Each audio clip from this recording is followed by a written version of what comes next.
Maravilhoso Deus, eterno Pai, nós pedimos permissão agora para abrir a Tua palavra, Senhor. Fala no nosso coração essa noite. O Senhor tem o desejo de nos curar, de nos transformar, e a transformação real vem mediante o poder da Tua palavra, Senhor. Por isso, abra também o nosso coração, a nossa mente, para entender a Tua vontade essa noite. Em nome de Jesus, amém. Boa noite. Sejam bem-vindos todos à casa do Senhor, nessa noite especial, noite fria, pelo menos para mim, sou lá do norte, uma noite fria, mas agradeço o convite do nosso ancião, nosso diretor ancião ali. É sempre bom estar nessa igreja tão linda, né? Tão especial. O trabalho evangelístico que está sendo realizado aqui, sendo uma bênção toda sexta-feira. Tem visitado várias pessoas. A irmã Edna, né, foi com a gente, algumas visitas. O Ney já foi algumas visitas com a gente. Tem a igreja em movimento, né? O Naldo já foi com a gente, algumas visitas. A Simone já foi com a gente, algumas visitas. Então, assim, a igreja está envolvida na missão. Amém? Amém. Então, isso é maravilhoso. Quem ainda não foi uma visita com a gente, fica o convite, tá bom? Mas a gente vai conhecer mais esse projeto de liderança da igreja. Vai ser no dia 3, no sábado que vem. Então vai ser uma bênção. Só dessa igreja aqui vai quase 20 pessoas, né? Então, uma bênção mesmo. E o intuito, gente, é trabalharmos em duplas missionárias, né? Você que é casado, faz a dupla missionária com sua esposa, faz com sua amiga, com seu amigo, tá bom? Então nós vamos trabalhar em duplas. Pastor, eu tenho 10 anos, 12 anos. Dá para eu fazer uma dupla? Com certeza. Então você também vai fazer sua dupla missionária, tá bom? Pastor, eu sou jovem, tenho ali 16 anos. Vai fazer sua dupla missionária também, vai ser uma bênção. A igreja em movimento, não é só o pastor em movimento, né? Trabalhando um lado do outro, mas uma igreja, porque essa igreja que Jesus quer buscar. Amém? Então, nós vamos sair estudar a Bíblia com o máximo de pessoas nesses 6 meses e também continuar até Jesus voltar. Eu quero apresentar a vocês a minha esposa, está aqui, né? Ela está na live ali, mas dá um tchauzinho para a igreja aí. Clara Nunes, tá? Nós vimos no Amazonas, estamos morando aqui em Pinhal e atendendo aqui a igreja do Jardim também, uma bênção. Vamos abrir a Bíblia? Quero também dar uma noite aqui para o pessoal que está em casa assistindo pelo Instagram. Vamos abrir a Bíblia em João, capítulo 9. João, capítulo 9. Jesus tinha um ministério integral. Jesus curava, Jesus pregava e Jesus ensinava. Ele trabalhava a parte física, mental e espiritual. Jesus, ele não atingia apenas um lado do ser humano. Às vezes a gente quer trabalhar o ser humano, trabalha só a parte emocional, né? Aí aquela adoração envolvente, aquele negócio ali e tal, mas não há transformação só nisso. Às vezes a gente quer ser assistencialista, não vamos ajudar, vamos ajudar um lado do outro, e não vamos ajudar a vida, não, é só ajudar mesmo, né? Vocês já passam para cá, para ali, vão aliviar a fome, fazer o sopão, ações e tal. Jesus também não era assim, ele alimentava as pessoas, mas ele não atingia só isso. E também a missão não envolve apenas pregar por pregar. Ela é um todo, né? E a maior parte das vezes Jesus estava curando as pessoas, né? Curando de maneira física, curando as emoções, os sentimentos das pessoas, né? Aliviando a fome das pessoas. Então, eu acho que o melhor método de evangelização é o nosso método? Não. A gente às vezes prefere de um jeito, prefere de outro. O melhor método é o método de quem? De Cristo. Hoje nós vamos estudar uma das partes do método de Cristo. Ele pregava, ele ensinava. Hoje nós vamos ver sobre a cura. Tá bom? Abre o verso do capítulo 9. O verso 1 vai contar uma história inacreditável. E essa música que foi cantada também encaixa certinho nessa história maravilhosa. Vamos começar a ler? João capítulo 9, versículo 1, diz assim: caminhando Jesus, viu um homem cego de nascença. E os seus discípulos perguntaram: mestre, quem pecou? Este ou seus pais, para que nascesse cego? Respondeu Jesus: nem ele pecou e nem os seus pais, mas foi para que se manifestasse nele as obras de Deus. Primeiro ponto que eu acho interessante aqui, caminhando Jesus. Às vezes nós nos colocamos num pedestal para não sair do carro. Nós saímos do carro. Jesus, ele caminhava entre as pessoas. Pastor, mas não tem problema nenhum ter carro. Tem não, mas vá até a casa das pessoas, com o seu carrinho, esteja junto delas.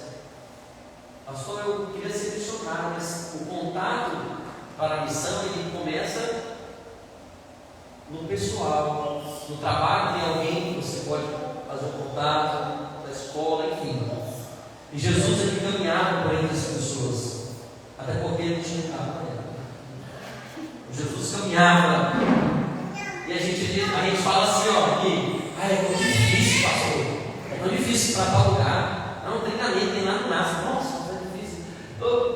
Tem que ir, Jordá distrital. Ixi, tem que ir lá para a igreja, lá não sei aonde. A gente coloca o quê? Obstáculos. E o que Jesus fazia, e Paulo também fazia ainda mais, eles caminhavam longas distâncias. Isso aí é incrível. Vamos continuar. Jesus esteve junto com os seus discípulos na presença de um cego de nascença, uma pessoa que nunca viu as cores, nunca viu o rosto dos seus pais, dos seus amigos, por ser doente, ser deficiente visual. Ele era considerado na época um pecador por todos. E se ele é um pecador, as pessoas não queriam estar perto. Hein, amor? Estar perto de quem? Dele. Por quê? Porque tinha-se a ideia de que se você chegasse perto de uma pessoa, você ficava contaminado. Seja qual for a doença dela, as pessoas tinham uma visão de que tudo vinha de Deus, tanto as coisas boas quanto as coisas ruins. Tinha ainda uma ideia geral que nós temos do mal, do pecado. A gente lê a Bíblia já com 2000 anos de diferença depois de ela ter escrito. Mas na época não, era diferente. Então, a pessoa lembra da mulher que estava com fluxo de sangue, com hemorragia? Então, ela passou 12 anos, as pessoas não falavam com ela. O paralítico. E assim também esse cego. Só que qual é a diferença? Ele era desde que nasceu assim.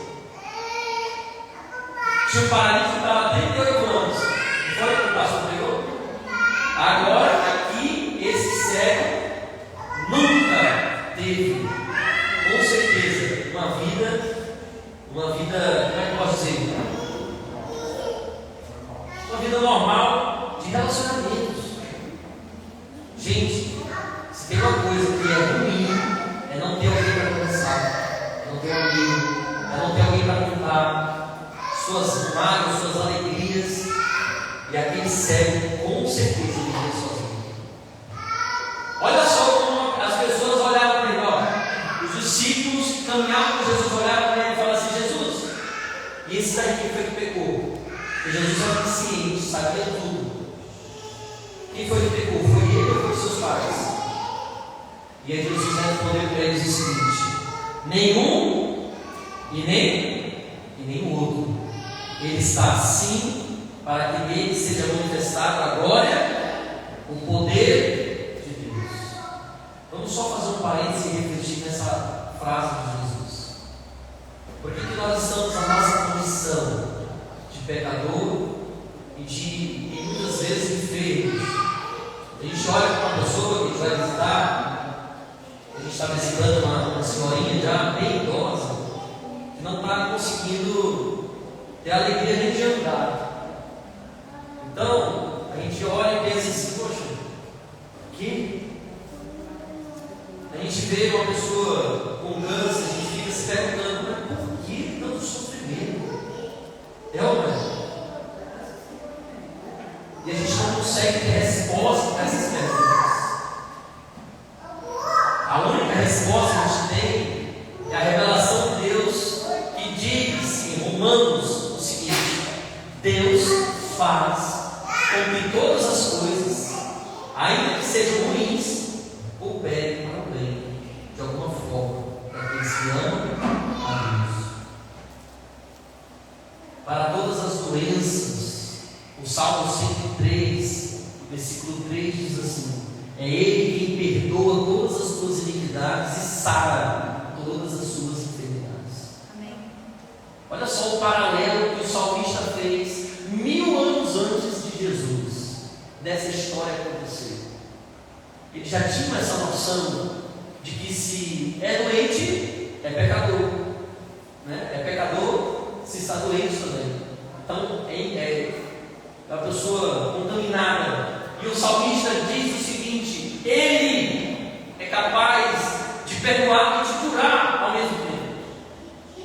Por isso que Deus, na pessoa de Jesus, falou que é para que seja manifestada a glória de Deus. A glória de Deus e o poder de Deus sempre está em evidência na nossa vida. Gente, vamos confessar uma coisa aqui, eu e vocês. Tem momentos que a gente não consegue entender qual é a dimensão que Deus pode fazer, qual é o tamanho do poder de Deus. E como humanos e falhos, a gente limita esse poder. A gente limita o poder da oração. A gente quem que já foi orar, já sabendo que vai receber. A gente ora já na certeza de que não vai acontecer isso aqui que eu estou pedindo. A gente limita o poder de Deus. Para o perdão, a Bíblia diz assim: aonde abundou o pecado, superabundou a graça. Para as curas e milagres, a gente viu tantos na Bíblia. O primeiro milagre da vida, na qual de um sopro Deus fez tudo. Nós, adventistas, somos taxados de que não acreditamos em milagres atuais. Estou certo? Somos taxados que na nossa igreja não tem milagre. É que nós acreditamos no milagre, mas de uma perspectiva diferente das demais denominações. Vou explicar para vocês. Nós acreditamos no milagre depois da fé. Muitos lugares, para se ter fé, é preciso ver o milagre. Mas a nossa base bíblica, principalmente, é o que a gente tem como base para acreditar dessa forma. Primeiro precisa ter fé e depois, no tempo de Deus, a vontade de Deus, do jeito de Deus, vem o milagre. Por exemplo, na história dos discípulos, Pedro: eu vou jogar a rede aqui, Jesus, mas eu não sei que não vai pegar nada não, porque eu já passei a noite toda pescando, não deu nada.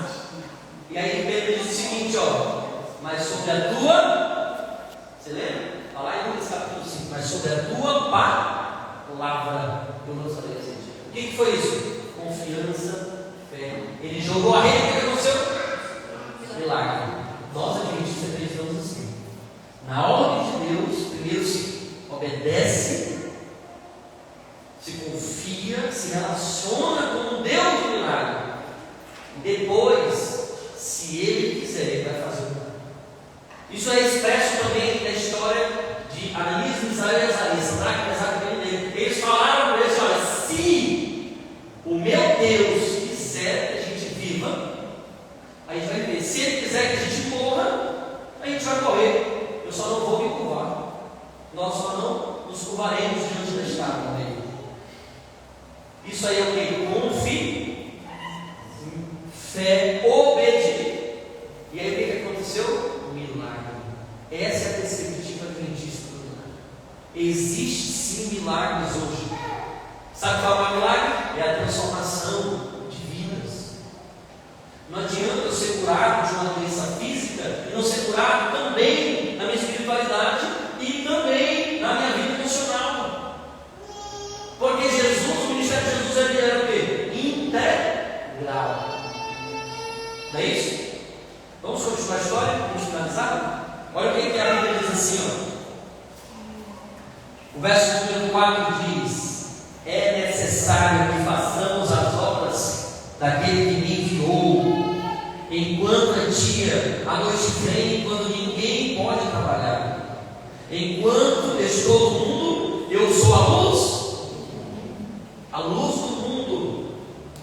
Jesus precisou reafirmar isso várias vezes para os discípulos, que Ele tem autoridade, que Ele domina o tempo, as circunstâncias, todas as leis da física e até mesmo os sistemas dentro do ser humano, o sistema nervoso, respiratório, todos. Enquanto Jesus esteve no mundo, Ele foi a luz do mundo. Só que é o seguinte, Ele queria deixar essa mensagem para os discípulos que seriam a luz do mundo a partir de agora. Não foi fácil, e não é fácil para eu entender, para a igreja.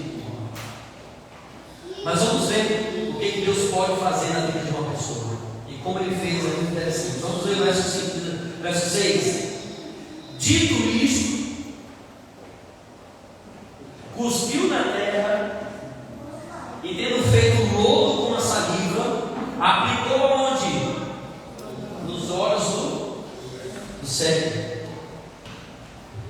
O que significa isso? Qual é a matéria-prima que Deus usou para criar o ser humano? O barro. Deus esculpiu Adão. E agora Ele estava fazendo o seguinte: Ele estava levando a lembrança de que Ele é o Criador. Então Ele cuspiu no chão, untou ali, fez um lodo. E aquele que nunca tinha enxergado. Olha o que a Bíblia diz no verso 7. Verso 7. Dizendo: vai, lava-te no sangue no tanque de Siloé, que significa enviado. Ele foi, lavou-se, e ele voltou o quê? Vendo. Amém? Nossa, imagina a alegria desse homem. Nunca viu, na verdade nem consigo imaginar, nenhum de nós aqui. Imagina ele vendo as primeiras cores. Imagina um clarão assim, depois ele piscando e vendo.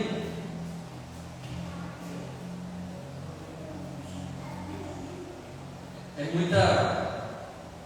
muito forte o que Jesus pode fazer na vida das pessoas, na nossa vida.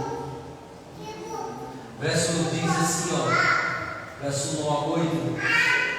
Então os vizinhos e os que dantes conheciam de vista, olha as características dele. Ele era o quê? Um mendigo. Perguntavam: não é este o que estava sentado pedindo esmolas? E diziam uns: é ele. Outro: não, mas se parece com ele. E diziam: é ele mesmo. Porém ele dizia: sou eu.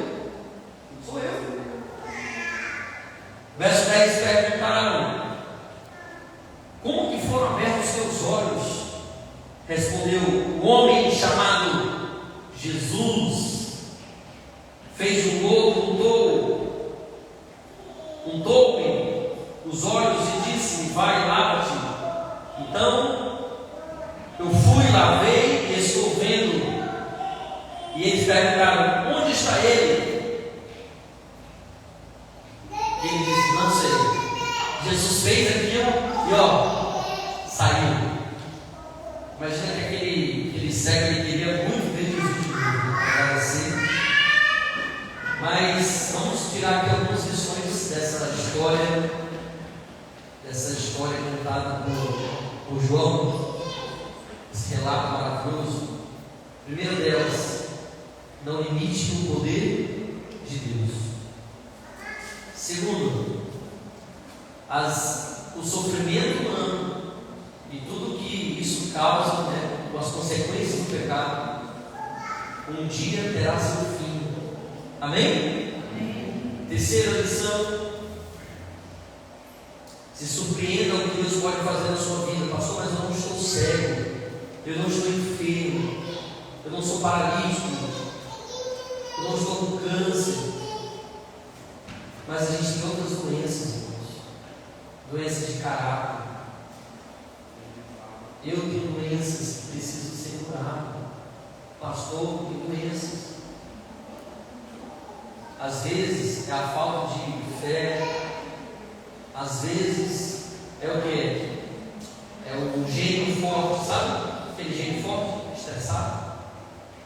Às vezes, deixa eu ver o que mais. A mentira. Às vezes é o quê? A gente pode estar doente e não está se percebendo, enfermo. A falta de ter consciência da dependência de Deus, de ter que acordar cedo e buscar a Deus. Isso é uma doença. Às vezes eu queria deixar as coisas que eu tenho para fazer hoje, para fazer nunca. São doenças que nós carregamos conosco, espirituais. E hoje Deus quer nos curar dessas doenças. Deus cura hoje. E a cura de Deus vem pela obediência e a fé.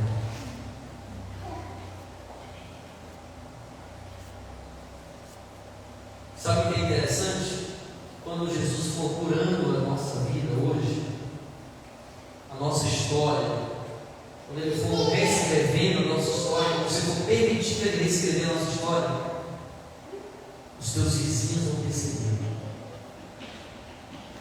Aqueles que estavam de longe, te conheciam de longe, vão olhar, poxa, o Guilherme está diferente. A Júlia está diferente. O que tem? Está acontecendo alguma coisa com o Ronaldo. Alguma coisa está acontecendo com ele, porque é uma pessoa diferente. Sabe o que se chama isso? O poder transformador de Jesus.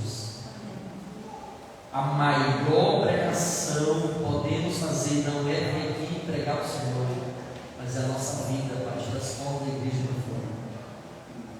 E isso é muito difícil. Eu preciso ser curado ainda. Mas será que tem alguém nessa noite que também precisa ser curado? Espiritualmente falando. A gente não pode achar que, olha, eu estou doente com essas doenças, mas isso aí é normal. Sabe quem a gente coloca a culpa? Não, eu sou pecador, eu sou humano. Aceitar a condição de pecador, sendo que isso não nos levará a Cristo, é uma vitória para Satanás. Eu aceito que sou pecador, mas eu estou igual Pedro quando ele viu o milagre, agarrado aos pés de Jesus. É ou não é? Então hoje eu quero fazer um apelo para a gente, para mim e para você. Vamos permitir que Jesus, com o seu poder criador, abra os nossos olhos. Faça um bará. Sabe o que é bará? Bará é criar do nada. E aí Davi falou para Deus fazer um bará no coração dele. Davi falou assim, ó: cria em mim, ó Deus, um coração puro, e renova dentro de mim o espírito inabalável. E essa seja a nossa oração hoje. Pega os rabiscos de Deus que você fez, fala: Senhor, lança nas profundezas do mar, e pede uma nova folha, uma nova página de Deus para Deus escrever a sua história. Enquanto a Bíblia canta o mesmo hino que ela cantou, que você possa sentir a presença de Deus e fazer. Aquele cego nem precisou pedir a cura, tá? O que isso significa? Que o mais interessado em te curar é quem? É Jesus, do que você se curar. A Bíblia diz que antes que a palavra saia da minha boca, a gente estudou a lição, como foi? Ele já sabe, já conhece todas. Só basta um pouquinho de fé no seu coração para Jesus curar você. Eu preciso. Eu já aceitei esse apelo, eu estou aqui na frente. Eu preciso dessa transformação. Se você também precisa, vem à frente. Hoje é um dia de cura. Olha que interessante. Hoje é um dia de cura na igreja de Cristo, amém? Mas é a cura real, a cura verdadeira, a cura completa. Se você precisa dessa cura, que é uma pessoa chamada Jesus, sai do seu lugar quando a mãe não está. Onde que ele sempre está. Deus faz isso, a gente não está esperando. Deus vai lá e transforma a nossa vida. Talvez aquele cego tinha um pouco de fé, queria sair daquela situação. E isso precisa se manifestar na nossa vida hoje. Fé. Fé não é crença apenas. Fé é a crença mais a submissão. Não submeta o seu coração a Deus. Vamos orar? Vamos orar. Oremos.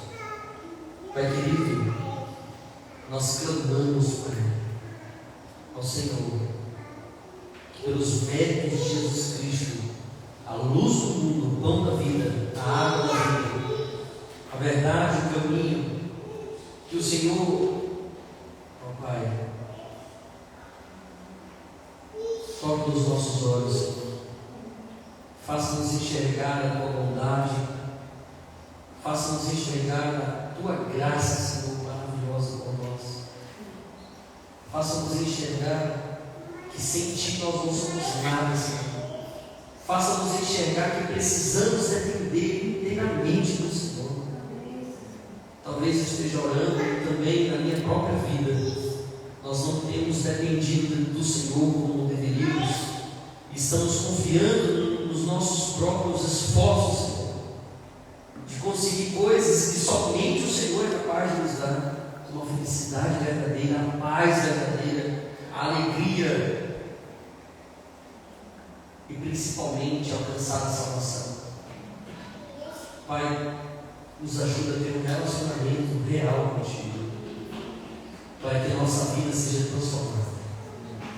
Alguns vieram à frente aqui porque precisam dessa cura. Nós precisamos de Ti e precisamos dessa cura hoje, Senhor. Pai, se o Senhor quer que a gente peça, por favor, Pai, nos cure das nossas doenças e enfermidades espirituais, das nossas doenças de caráter. E se for necessário, Pai, se alguém está enfermo fisicamente, que o Senhor venha curar também, segundo a Tua vontade. Por favor, Senhor, transforma o nosso coração. O nosso último pedido é que o Senhor pegue todos os rabiscos que fizemos, que o Senhor lance nas profundezas do mar e nos dê uma nova chance, uma nova página em branco para escrevermos uma nova história do Teu lado. Somos cristãos já, Senhor, já entendemos o Teu amor, mas muitas das vezes negligenciamos a transformação que vem de Ti. Por isso, está aqui o nosso coração. Faça de nós que o Senhor sonha que nós sejamos. E essa não é uma oração fácil, né? Porque o Senhor às vezes quer muitas coisas que a gente não deseja. Os nossos sonhos e desejos são diferentes dos teus. Nós trocamos hoje os nossos sonhos pelos sonhos de Deus. Essa é a nossa oração. Nós a fazemos nos méritos do nome de Jesus. Amém. Um abraço para a pessoa que está ao seu lado e diga assim: Jesus curou. Amém? Amém. Louvado seja Deus. Hoje eu posso dizer, vou para essa igreja. Amém? Amém? Deus abençoe você que está aí no Instagram também. Você receba a cura, principalmente a cura espiritual. Deus abençoe vocês e até a próxima.